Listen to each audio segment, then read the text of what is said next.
મિત્રો, આપણા દેશમાંથી અનેક યુવાનો અભ્યાસ માટે અને વ્યવસાય માટે જુદા જુદા દેશોમાં જતા હોય છે. અને આવો જ એક મોટો દેશ છે રશિયા. રશિયામાં પણ નોકરી અને અભ્યાસની વિપુલ તકો રહેલી છે. પણ આપણા માટે ગૌરવની વાત એ છે કે મહેસાણાના એક યુવાને રશિયામાં રહેતા રહેતા રશિયન ભાષા શીખીને એક અનન્ય મુકામ હાંસલ કર્યો છે. શું છે આ યુવાન ડોક્ટર અશોક પટેલની સિદ્ધિ અને રશિયા દેશની અંતરંગ વાતો, જાણીએ અમારી આ ખાસ સ્ટોરીમાં. કેમ છો ને રશિયામાં કહેવાય છે કાકદેલા. વેલકમ, dobro પચાલોવાત. બાય બાય મીન્સ દસ વિદાનિયા. આઈ એમ ફાઇન મીન્સ રશિયનમાં તમારે બોલવું હોય તો ખરાશો. આ યુવાન રશિયન ભાષા શા માટે બોલી રહ્યા છે? તો આપને જણાવીએ કે આ યુવાન છે મહેસાણા જિલ્લાના રાજપરા ગામના વતની ડોક્ટર અશોક પટેલ, કે જેઓ રશિયામાં રહે છે અને રશિયન ભાષાના જાણકાર છે. અને જ્યારે પણ ભારતથી પ્રધાનમંત્રી કે અન્ય ડેલિગેટ્સ રશિયા જાય છે ત્યારે તેમના માટે ઇન્ટરપ્રિટર એટલે કે દુભાષિયા તરીકેની ભૂમિકા નિભાવે છે. રશિયાએ ઇન્ડિયન કલ્ચર મને લાગે છે એ પ્રમાણે 100% એડોપ્ટ કરી લીધું છે. કેમ કે તમે રશિયામાં નવા ગયા હોય, ફર્સ્ટ ટાઈમ રશિયામાં તમે ગયા હો, તો ત્યાંના જે ટેક્સી ડ્રાઈવર છે, તમે જ્યારે ફ્લાઇટથી લેન્ડ કરો છો મોસ્કોમાં, તો ટેક્સી ડ્રાઈવર તમને એવું જ લાગશે કે તમે કોઈ ઇન્ડિયાના એરપોર્ટ પર લેન્ડ કર્યા છે. તરત જ તમને પૂછશે કે તમારે કઈ ઇન્ડિયન સોંગ પ્લે કરવું હોય બોલિવૂડનું તો કરી શકો છો. જો તમે એ ના કરો તો એ ઓટોમેટિકલી એમને ખબર પડી જ જશે કે તમે ઇન્ડિયન છો. તો તમારા માટે રાજ કપૂરનું કોઈ સોંગ હશે અથવા તો મિથુન ચક્રવર્તીનું કોઈ સોંગ હશે. એટલે એવા બહુ બધા એક્ઝામ્પલ્સ છે જે બોલિવૂડ આપણું જે કહેવાય છે એ બોલિવૂડને બી એડોપ્ટ કર્યું છે અને આપણે કલ્ચરને બી એડોપ્ટ કરી લીધું છે. એટલે એવા બહુ બધા મૂવીઝ બી છે, જેમ કે સીતા એન્ડ ગીતા. તો ત્યાં સીતા ઈ ગીતા, ઈ મીન્સ એન્ડ.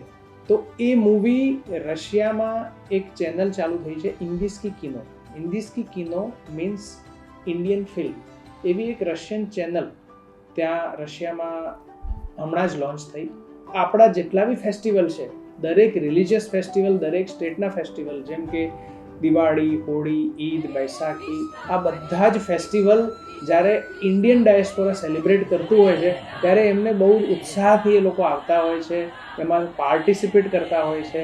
હવે રિસેન્ટલી ઇન્ડિયા ડે મનાવવાનો છે 15 ઓગસ્ટથી 19 ઓગસ્ટ. તો એમાં બી તમે જોશો, last time India day celebrate કર્યો તો 6 લાખથી વધુ રશિયનોએ પાર્ટિસિપેટ કર્યું હતું આખો દિવસથી. તો એમાં એ લોકો સાડી પહેરીને, આપણું ઇન્ડિયન ટ્રેડિશનલ કપડાં પહેરીને નાચવા માટે બી આવી જશે, ગરબા કરવા બી આવી જશે. સો કોઈ બી એવા ફેસ્ટિવલ હોય જે ખબર પડે કે હા આ ઇન્ડિયન ડાયસ્પોરા માટે થઈ રહ્યા છે અને રશિયનને ખબર પડે ને ના આવે, એવું તો બનતું જ નથી. હું જ્યારે રશિયામાં 2008માં મેં એડમિશન લીધું MBBSમાં, એ સમયે અમારે સ્ટડી તો મોસ્ટલી ઇંગ્લિશ મીડિયમમાં હતું, પણ રશિયન લેંગ્વેજના ક્લાસીસ બી અમારા કરિક્યુલમમાં હતા. એટલે મને એક એવો શોખ થયો કે જો હું રશિયન લેંગ્વેજ શીખીશ તો રશિયાનું કલ્ચર જાણી શકીશ, રશિયન લોકો સાથે ઇન્ટરેક્ટ કરી શકીશ. અને કોઈ બી ઓપોર્ચ્યુનિટી મેં એવી નહોતી વિચારી કે આ લેંગ્વેજ શીખવાથી મને આટલી મોટી ઓપોર્ચ્યુનિટી મળશે. મોટી ઓપોર્ચ્યુનિટી મીન્સ મેં જ્યારે આપણા 2015માં સૌપ્રથમ પ્રાઇમ મિનિસ્ટર નરેન્દ્ર મોદી સાહેબ જ્યારે રશિયામાં આવ્યા હતા ત્યારે મેં એમના PMO ડેલિગેશનમાં એઝ અ ઇન્ટરપ્રિટર તરીકે કામ કર્યું હતું. તો એ વખતે જ્યારે રશિયન લેંગ્વેજ હું શીખતો હતો ત્યારે મને એટલી નથી ખબર કે આટલી મોટી ઓપોર્ચ્યુનિટી મને મળી શકે છે. સો એ મળી. પછી 17માં PM આવ્યા ત્યારે PMO ડેલિગેશનમાં એઝ અ ઇન્ટરપ્રિટર તરીકે કામ કરવા મળ્યું. 19માં વ્લાદિવોસ્ટોકમાં આવ્યા હતા, ત્યાં બી એઝ અ ઇન્ટરપ્રિટર તરીકે મેં કામ કર્યું PMO ડેલિગેશનમાં. આ ઉપરાંત doctor Ashok Patel Armenian Russian international યુનિવર્સિટીમાં વાઇસ ચાન્સેલરના પદ પર પણ રહી ચૂક્યા છે. તે સમયે તેઓ વિશ્વમાં કોઈ પણ યુનિવર્સિટીમાં સૌથી નાની ઉંમરના વાઇસ ચાન્સેલર હોવાના કારણે તેમનું નામ ગિનિસ બુક ઓફ વર્લ્ડ રેકોર્ડમાં સ્થાન પામ્યું છે. હું 21 જાન્યુઆરી 2021માં આર્મેનિયા દેશ છે, બહુ નાનો દેશ છે, 2 મિલિયન પોપ્યુલેશન વાળો.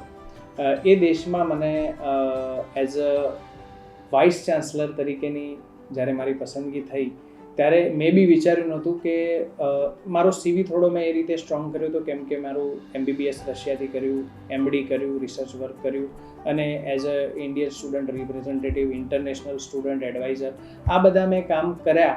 એના પછી અને ઇન્ટરપ્રિટરના કામ તો ખરા જ, સાથે સાથે બહુ બધા બીજા બધા એક્સ્ટ્રા કરિક્યુલર એક્ટિવિટીઝ ને આ બધું કરવાથી મને આમાં એઝ અ વીસી તરીકે મારી પસંદગી થવામાં આ બધા જે ફેક્ટર્સ છે એનો બહુ મોટો ફાળો રહ્યો છે. બાળકોને ખૂબ જિજ્ઞાસા હોય છે અને એ જિજ્ઞાસા જે છે એને વેગ આપવો જરૂરી છે.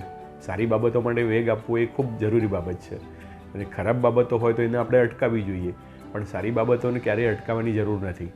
તો ચોક્કસ બાળકો એનો વિકાસ કરી શકે છે અને સફળતા પ્રાપ્ત કરી શકે છે. ગુડ ન્યૂઝ ગુજરાત માટે કૃણાલ ચૌહાણ સાથે નિકેતા શુક્લનો રિપોર્ટ.